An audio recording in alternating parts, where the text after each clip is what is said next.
Ya, selamat sore kawan-kawan pelaut di Pelaut Punya Channel. Ini ada di kolom komen dari Boni Pampang ya. Dia komen ya, bertanya, mantap Cip, saya pemula, mau tanya prosedur untuk engine department sebelum on DP dan sementara on DP. Maksudnya apa saja yang dipersiapkan atau dioperasikan dan apa saja yang harus dicek. Perawatan apa saja yang dilakukan engineer dalam hal DP. Ini pertanyaan yang bagus ya buat saya. Ya, jadi untuk saudara Boni, salam pelaut dulu.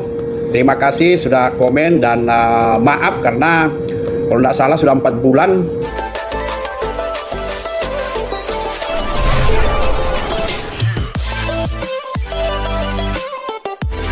baru saya bisa menjawab karena kesibukan saya ya. Nah, saya ingin menjawab satu persatu ya. Jadi prosedur apa bagi engineer ini ya. Jadi Boni ini aku rasa engineer ya. Jadi prosedur apa aja sebelum on DP dan sementara on DP. Ya, kalau kita berbicara prosedur sebelum on DP, ya tentunya seperti biasa lah. Main engine tentunya kita sudah siapkan, sudah hidup, udah cek semua bagus, pendingin, tekanan oli, semua parameter dalam keadaan normal. Kemudian persiapkan shaft generator. Kebetulan shaft generator di sini adalah 1200 kW. Untuk menggerakkan boat thruster 1 dan boat thruster 2. Jadi kalau misalnya ada 2 sub generator kita ini berarti 2400 kW. Jadi satu yang sebelah kiri itu untuk boat thruster 1, yang sebelah kanan untuk boat thruster 2. Nah, bagaimana dengan stand thruster? Stand thruster itu disupport oleh 3 generator yang kurang lebih 1500 kW. Satu thruster itu 750 kW. Jadi kita membutuhkan paling 3 generator di paralel untuk stand thruster. Nah, itu sebelum kita on DP ya. Nah, biasanya kalau sebelum on DP tentunya kita start prosedurnya, kita start sesuai dengan prosedur. Tentunya untuk boat thruster, stand thruster semua dicek ya, baik itu dia punya heater dimatikan dulu, kemudian kita start ya boat thruster. Kalau boat thruster dengan stand thruster itu pertama kita start dulu, dia punya servo untuk sirkulasi, dia punya oli, ada pompa servo di situ. Kemudian kita kurang lebih 5 menit atau 7 menit, bisa juga 10 menit, kita baru start untuk motornya. Biasanya kalau kita start itu tentunya semua dalam posisi zero atau netral ya. Kita harus informasikan ke bridge bahwa posisi zero. Tapi tidak usah ragu kawan-kawan, kalau misalnya pun dia punya penunjukan bukan zero, maka thruster atau boat thruster itu tidak bisa di start. Nah, kapan ini waktu DPD gunakan atau digunakan? Ada di offshore yang namanya 500 meter zone atau 500 meter zone. Jadi kalau kita misalnya dipanggil setelah kita tiba di lokasi, entah itu di tanker, entah itu di platform, entah itu di lagi drilling atau di rig atau di mana, di tanker lagi off take. Nah, itu ada namanya 500 meter zone. Nah, apa saja yang dilakukan? Itu apa maksudnya ini 500 meter zone? Kita ingin memastikan bahwa sebelum kita memasuki lokasi yang kita akan tuju untuk bongkar barang atau untuk kerja, baik itu di platform, baik itu di rig atau di tanker, untuk on DP ya, kita meyakinkan dulu bahwa DP kita itu bekerja dengan baik. Dan selain itu untuk cek arus, bagaimana situasi di situ. Nah, itu 500 meter sound, 500 meter sound itu, disitulah kita tes.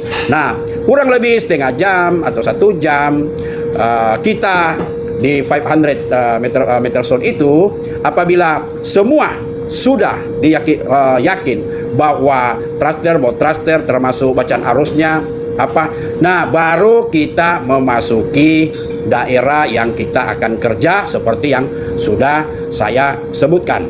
Nah, tentunya sebelum on DP kita cek bot thruster ada leaking atau ada bocor apa tidak, dalam posisi normal tidak, temperaturnya berapa, kemudian kita lihat juga dia punya load yang ada di panel, tentunya kita tes juga waktu 500 meter sound. Nah, kalau semua itu sudah beres, baik itu stand thruster, bot thruster, stand thruster, semua sudah aman, nah, baru kita akan melapor untuk masuk ke dalam untuk bongkar atau melaksanakan pekerjaan yang sudah dikasih kepada kita. Nah, itu prosedurnya sebelum itu. Nah, sebelum on DP. Setelah on DP, apalagi yang kita cek, kita lihat dulu. Begitu kita di tes load, tes ini, kita lihat jangan sampai ada overload, kemudian trip. Nah, itu semua dicoba. Nah, kalau semua sudah oke, kita tinggal jaga itu. Nah, jadi kalau misalnya sudah berada di dalam, tentunya engineer akan keliling untuk mengecek apa-apa saja kejadian yang bisa segera diinformasikan, tidak boleh disembunyikan ke bridge agar supaya mereka dapat mengambil tindakan apakah harus keluar atau bagaimana. Pernah kita lagi sandar, kemudian tiba-tiba mesin satu mati, otomatis bot thruster satu juga mati, dan kita masih bisa mempertahankan posisi dengan status DP1, bukan DP2 lagi. Jadi begitu kawan-kawan ya. Jadi buat Boni di Pampang, terima kasih untuk komennya. Nah, saya mau tambahkan lagi, apa saja yang harus dicek. Kemudian untuk engineer maintenance, mungkin kalau selesai operasi DP. Kalau mesin mungkin Anda sudah tahu, kalau misalnya setelah operasi DP, apalagi yang kita harus cek, tentunya seperti biasa. Nah, kalau untuk stand thruster, bot thruster 1 maupun bot thruster 2, biasanya saya akan suruh elektrisian, misalnya kalau misalnya terjadi low insulation karena heaternya tidak bekerja, low insulation, atau mungkin ada short di dalam satu bagian gulungan atau rewindnya di dalam, nah itu bisa di measure test sama electrician. Nah, itu dia punya maintenance. Kalau misalnya kita tidak operasi, di measure, dicek insulationnya bagaimana, kemudian juga kita mengecek bot thruster maupun stand thruster itu apabila terjadi low insulation, baik itu juga di generator, tentunya kita akan membersihkan, mungkin ada short yang ada di dalam, kemudian kita akan varnish, kita clean dengan electric cleaner, kemudian kita varnish balik, kemudian di heating atau dipanasi dengan memakai lampu sorot yang 1000 watt, taruh di situ, dikasih panas. Habis itu kalau misalnya sudah kering dan oke, dan kita cek sudah oke, dan kita tes lagi dan kita pasang kembali. Saat ini juga kita lagi buka ya rotor sama stator daripada alternator karena terjadi low insulation, dan kita dapat satu bagian daripada gulungan atau rewind itu terjadi korslet atau short. Nah, kita sudah dapat karena furnace-nya dan dia punya isolasi, ada tekupas yang membuat sehingga terjadi low insulation tadi. Nah, sebenarnya untuk prosedur tes lagi ya, walaupun tidak ditanyakan, itu nanti akan kita pakai pada saat nanti kita untuk survei DP. Dan itu saya sudah buatkan video sebelumnya, apa-apa aja pada survei DP survei ya, yang diperiksa sesuai dengan list-list yang ada di DP survei tersebut. Jadi apalagi yang saya mau katakan, kalau yang dipersiapkan sudah, sebelum on DP sudah, kalau prosedur untuk engine sebelum depart atau sebelum berangkat, ya itu biasalah.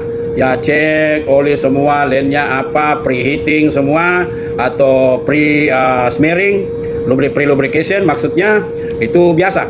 Kemudian apalagi yang dipersiapkan, kalau misalnya harus dicek perawatan, ya perawatan itu seperti yang saya katakan tadi, bahwa kalau tidak ada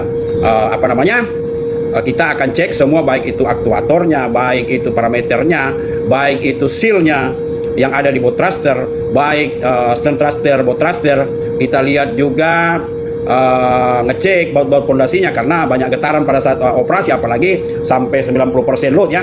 Jadi kawan-kawan pelaut, itu yang saya mau sampaikan. Dan kalau masih ada kurang jelas, saya dengan senang hati, Anda silahkan komen di kolom komen, dan saya akan menjawab seperti komen daripada saudara Boni yang di Pampang ini.